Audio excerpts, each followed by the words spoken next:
We have some breaking news just into CNN. The Chinese whistleblower doctor who told the world about the coronavirus in Wuhan has died. Our David Culver is in Beijing with more. David, this news obviously just coming to hand.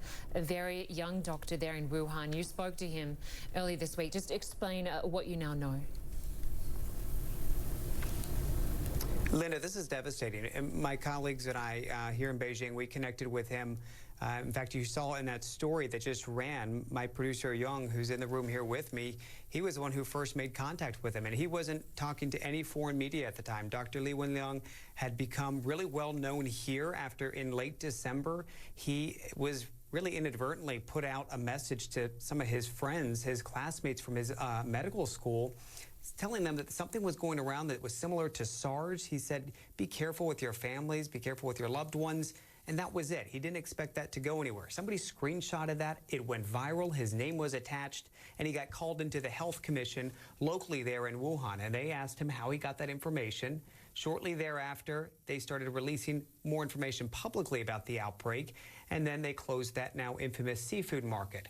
But that wasn't it. There was no praise for him. And in fact, it was the opposite. He got a call from police. Wuhan police called him in. They reprimanded him. They made him sign an affidavit of sorts that suggested that he was willingly spreading rumors, and he kept quiet for a while. For a few weeks, in fact, went back to work. And it was while seeing patients as an ophthalmologist that they believe he may have contracted the coronavirus, and he transmitted it to his parents as well.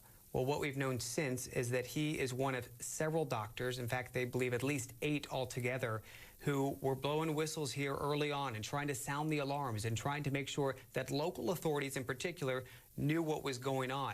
And this got all the way up to the Supreme Court here in China, which ultimately said publicly, Linda, that they support Dr. Li and all the other whistleblowers and what they did, and they criticized Wuhan police for reprimanding those whistleblowers.